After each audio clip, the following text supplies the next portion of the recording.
지난 8월에 있었던 잭슨홀 미팅 혹시 기억하시나요? 당시에 딱 5분만 이야기를 하고 휙 가버려가지고 시장에 큰 충격을 줬던 파월이 오늘 밤에도 연설이 있습니다. 무슨 이야기를 할까요?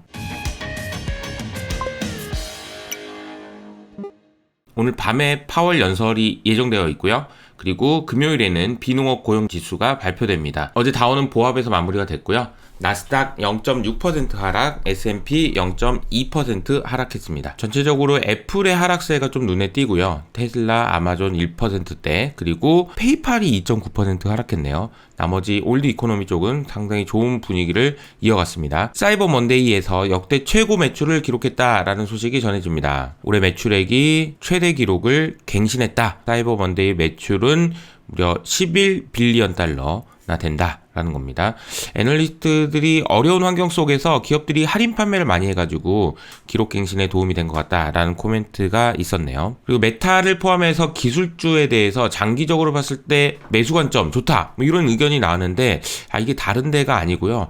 헤지 펀드들 중에서 상위 1%에 해당되는 어떤 펀드가 있는데 여기서 메타를 긍정적으로 평가를 한 것 같아요. 롱숏 펀드의 99%를 이긴 라이언 트러스트라는 곳에서 이야기를 했는데요. 뭐 수익률이 얼마나 좋길래 그래? 한번 볼까요? 이게 지금 이 펀드의 수익률이 올해 이렇게 좋았다가 횡보했다가 이게 지금 최근에도 더 좋네요. 이렇게 수익률이 좋았던 라이언 트러스트 펀드에서 메타, 마이크론, 인텔, IBM의 롱 포지션을 가지고 있다. 기술주가 높은 현금 보유량과 비용 절감 노력 등 장기적 관점에서 매수하기 좋다라는 의견을 냈으니까요. 참고해보시면 좋을 것 같습니다. 국채 금리는 껌딱지인가요? 전혀 움직임이 없네요. 그런 가운데 글로벌 장단기 금리차 역전 현상에 대한 해석이 나와서 소개해드리려고 합니다. 글로벌 장단기 금리차는 2001년과 2008년 때보다 장단기 금리가 훨씬 더 큰 폭의 역전이 지금 현재 진행되고 있고요. 미국뿐만 아니라 글로벌 장단기 금리차도 역전되어 있습니다. 이거는 2000년대 이후로 처음인데 미국뿐만 아니라 최소 8개국의 수익률 곡선이 역전되어 있다. 굉장히 이례적이다라는 거죠. 2008년 당시보다도 역전돼 있다. 그래서 이 장단기 금리차 역전에 대해서 월스트리트저널에서 나온 해석은 좀 긍정적입니다. 오히려 최근에 장단기 금리차 역전은 연준의 인플레이션 대책에 대한 긍정적인 기대감이 반영된 것이고 연준의 통화 정책이 지속하게 되면 단기물은 금리가 올라갈 거고 결국은 인플레가 잡히고 경기가 둔화되면서 장기 금리채는 하락할 거니까 역전 당연한 거다라는 해석인 거죠. 긍정적으로 해석을 했는데 이걸 또 다르게 해석하면 반대로 해석할 수도 있긴 합니다. 외환시장을 보면 최근에 달러가 약세를 보이는 듯 강세, 유로화도 강세를 보이는 듯 약세가 계속되고 있어가지고 달러 강세 가능성이 단기적으로 지금 부각되고 있는 것 같아요. 원자재 시장도 보면은 특징은 유가가 하락하는 듯 반등, 천연가스도 반등입니다.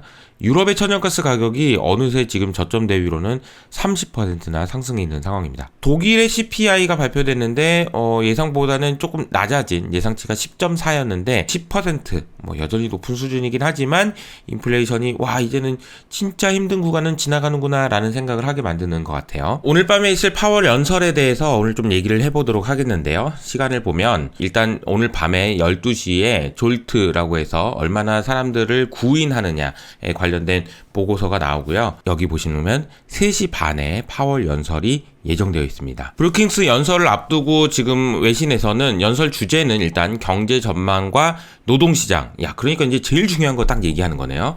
그리고 시장에서는 잭슨홀에 버금가는 충격을 줄 가능성을 라고 얘기하고 있고요. CNBC에서는 파월 연설을 앞두고 왜 다들 매파가 됐지? 이런 이야기들을 지금 하고 있는 것 같습니다. 연준 의원들이 왜 매파가 됐냐? 조금 여기 서로 싸우는 것 같더니 최근 들어서는 파월 연설 앞두고 지금 이야기들이 좀 바뀌고 있다라는 이야기인데요. 윌리엄스 뉴욕 연준 의장이 어제 이제 한 발언을 놓고 좀 이야기가 나오고 있는데요. 뭐냐면요. 인플레이션은 양파 껍질이다 라는 이야기를 하셨습니다. 여기 양파 껍질 보이시나요? 까도 또 있는 거죠.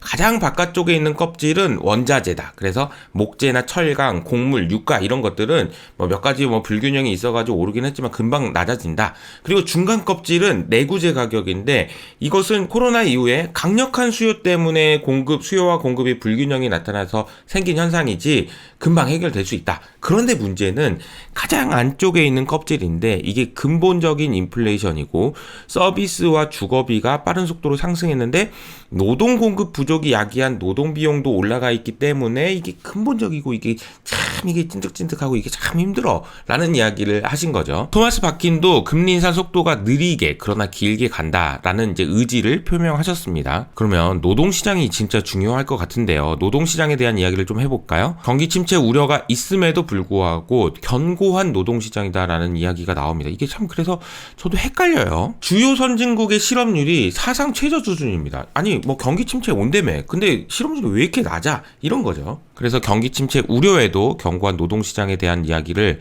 영국에서는 이미 경기 침체인데 2년간 50만 개 일자리가 사라질 것입니다. 아니 50만 개의 일자리가요. 그래도 실업률은 4.9%. 그러니까 지금 실업률이 너무 낮다는 거예요. 유로존은 실업률이 역사상 최저 수준이라는 거고 이것을 확인하기 위해서는 얼마나 고용시장이 타이트한지를 앞으로 나올 고용지표를 통해서 우리가 확인해 봐야 될 것 같습니다. 이번 주 금요일에 비농업 고용지표의 중요성이 커지는 이유죠. 자, OECD 실업률을 보시면은 보세요. 실업률이 너무 낮아요. 자, 그럼 인플레이션의 상황은 어떠냐? 인플레이션은 여러 가지 아까 양팔껍질 이야기도 했지만 뉴욕 전기요금이 급등할 것 같다라는 소식이 또 전해집니다. 뉴욕 전력망 운영자가 뉴욕 전기요금 급등 우려, 가계 전력요금이 22% 증가할 것 같다라는 이야기가 나와요.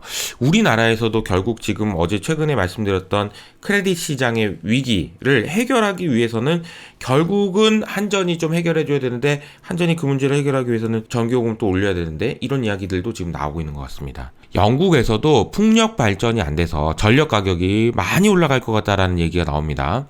그래서 화요일 시간당 전력 가격이 일주일 전 대비 갑자기 4배 이상 급등하는 이상현상이 나타났는데요. 11월 달 때 풍력 발전이 안 되다 보니까 전력 가격이 보이시나요?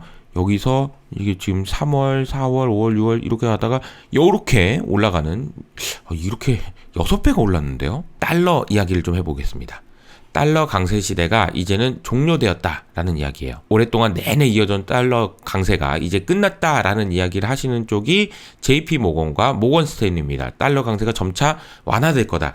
자, 이 얘기는 정말 맞는지 틀린지는 두고두고 따져봐야 될 것 같긴 합니다. 스왑 시장에서 지금 보시는 달러는 이런 움직임을 보이고 있고요. 그런데 여기서 보시는 것처럼 달러는 지금 약세 전환되어 있는 거죠. 그리고 달러 포지션도 숏 포지션들이 지금 최근에 갑자기 늘어나고 있다라는 소식도 전해집니다. 중국 이야기를 해보겠는데요. 중국의 부동산의 정책이 추가적으로 발표됐습니다. 시장 부양을 위해서 추가 지원 대책을 발표했고 자금 조달 재개를 허용했습니다. 디벨로퍼들 간의 인수합병도 허용했고요. 부동산 리츠도 활성화하고 어떻게든 막아보겠다라는 중국 정부의 의지가 확인됩니다. 그리고 노인층의 백신 접종을 강화시킨다는 얘기가 나오면서 자, 코로나 상황에 대해서 지금 중국이 지금 모순된 상황이긴 하지만 어쨌든 이걸 잘 해결해 보려고 노력을 많이 하고 있고 그런 부분들이 반영되면서 어제 홍콩 증시가 크게 상승하기도 했습니다. 오늘 밤으로 예정되어 있는 파월 연설에서 무슨 이야기를 할지 시장에 관심이 집중되고 있어서 오늘은 이 관련된 이야기를 집중적으로 해봤습니다. 여러분들의 생각은 어떠신가요? 댓글로 남겨주시면 감사하겠습니다. 지금까지 이효석 아카데미였습니다. 감사합니다.